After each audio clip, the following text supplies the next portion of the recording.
Back in the day, you would see the drug dealers mess with our girlfriends because them young girls always wanted the drug dealers, the dope boys who had the fancy cars, all the jewelry on and all that.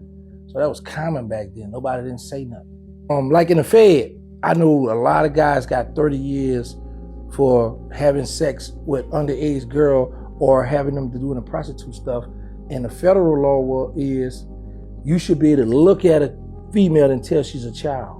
Is that the worst jacket to have coming into jail? The whites were real strict on their own kind if you came in with that charge. The blacks didn't care. Wait, so the blacks were the most lenient when it comes to child predators?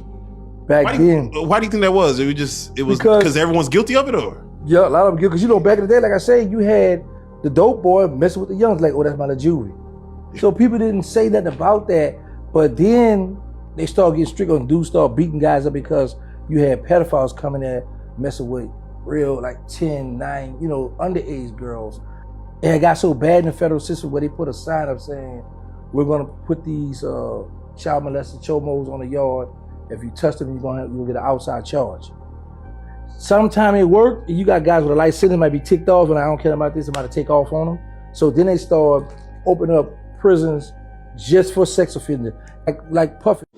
Oh, right now I just think I need to be a monster and hold girls against their will, chain them up in my basement, and don't let them eat and don't let them out unless they need some shoes down the street from their uncle. Robert, stop it.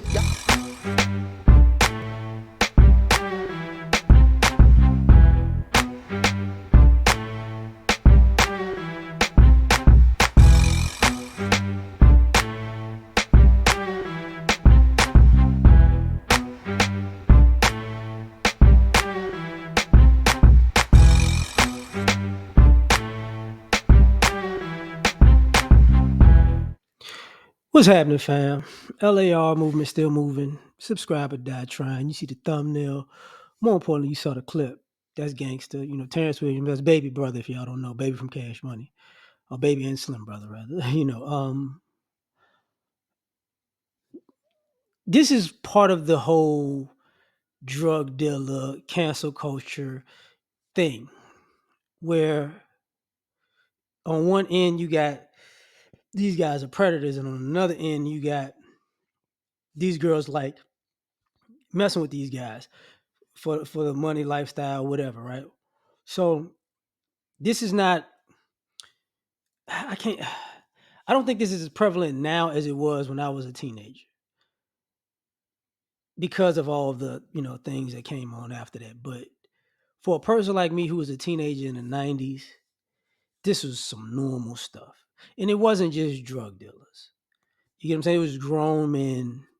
It was, it was people's barber. It was people's little league coach. That it was. This is, might have been your coach at school or whatever. So this goes two ways. First is the guys who knew they could do this, right?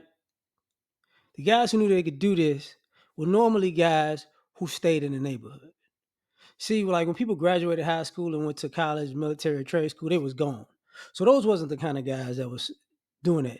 The kind of guys that stayed around was either guys that was dropouts and now they running the streets, or guys that were, how can I say this?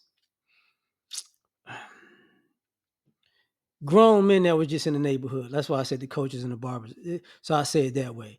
They had reason to be in the neighborhood. They had kids or whatever, but they had a little young girl. On the flip side, you had a lot of young girls who, that was the thing they were saying. They'll be in high school. I don't mess with you little boys. And that was a telltale, sentence of a girl who was messing with a grown man. I don't mess with you little boys, because it'd either be I got a guy in college, which that's not a big deal because it wasn't a big deal back then because it wasn't like when they met, she was a freshman and he was a senior. It was more so like she was a sophomore, junior when he graduated. So she was either a senior or junior when he would come back. You get what I'm saying? So he just left. But usually it was the dudes in the streets or the grown guys. And that's, even part of the underlying message of the manosphere when people talk about Pookies and Ray Rays, they're talking about the people that Gangster was talking about in that clip. They're talking about those guys.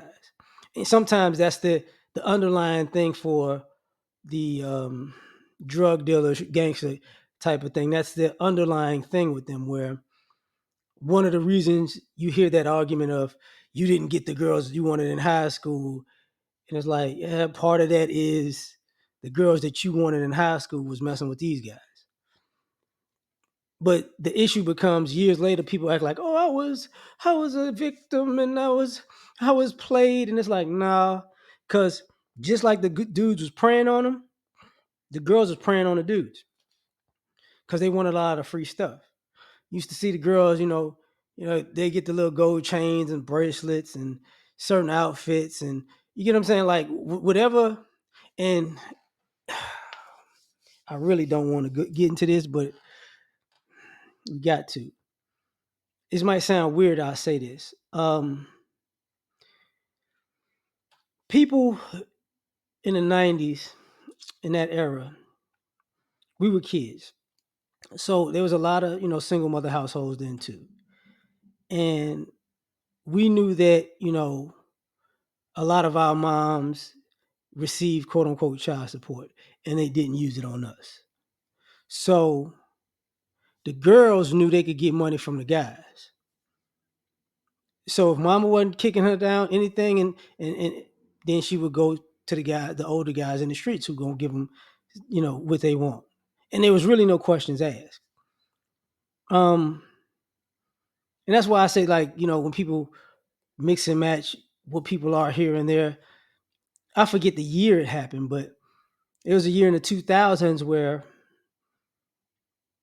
they made an age requirement for proms because proms were notorious, for like, just like proms in the 90s were, it could be a black and white prom. You know what I'm saying?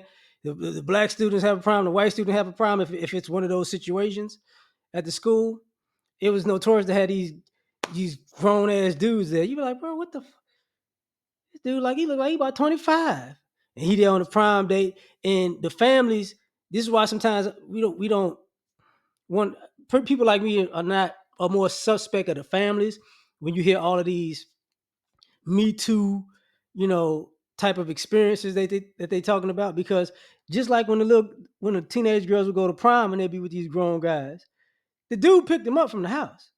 The families knew that these people was grown. Like, don't get it twisted. I'm not gonna say all the families knew. I'm not gonna say that, because there was sometimes the girls would just be creeping out with a grown dude. So she was, and sometimes she was with a grown dude, and the family was like, eh. So it was a mixed bag on that part. But when they knew, it wasn't a issue. And the reason I said the child support thing and the single mother household thing was because the mothers wasn't really tripping about that. Part of that stipulation was asking, where your daddy at? Because if you got your daddy, ain't gonna let that fly. So the girls that dads wasn't in the streets, they were like, okay. The girls knew that those were the ones that sneak out because they knew that I can't bring him over here. So a lot, you know, people don't want to say, a lot of these young kids got pregnant by grown guys. And I gotta add to that, in that era that he's talking about, there was a lot of fake IDs back then. So you had girls it wasn't just like girls get picked up from high school and, oh, she got picked up from high school by this grown man. It wasn't like that. There were girls going out to these 18 and up spots, 18 and up spots, 21 and up spots. Because as he said in that clip, you're supposed to look at somebody and tell if they grown or not. There were a lot of there was a good amount of girls who looked grown when we was in high school. They looked like a college girl or a girl fresh out of college. So when they walk out and go to a club, because sometimes it wasn't even a fake ID. I got to say that too.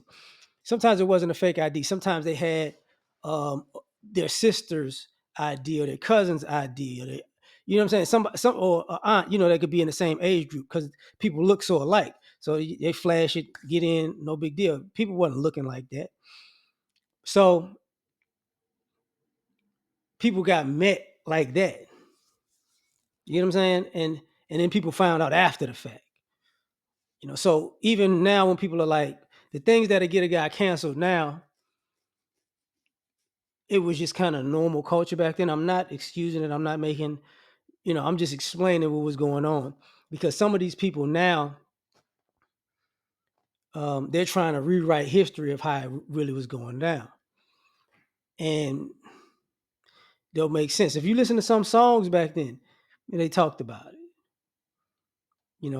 If you think about some of the people, even I think the last person I heard that I could think of off the top of my head was Amber Rose.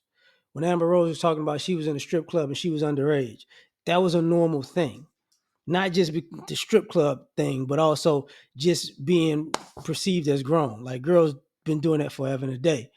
So there are guys who took advantage of that, and there are girls who took advantage of that too. So, and there were guys got girls pregnant, then found out that she was a certain age, but like, what the? And they had kids with girls like that. So, that's part of the whole, as I was talking about, that's part of the whole disdain for not just for the drug dealer type of guy, but also for the woman that likes drug dealers.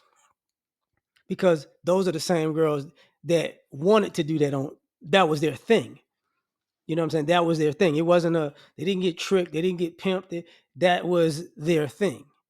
So I'm going to leave it at that. You tell me what you think. Like, share, subscribe, or die. Try and catch you on the next one. Peace. All I ask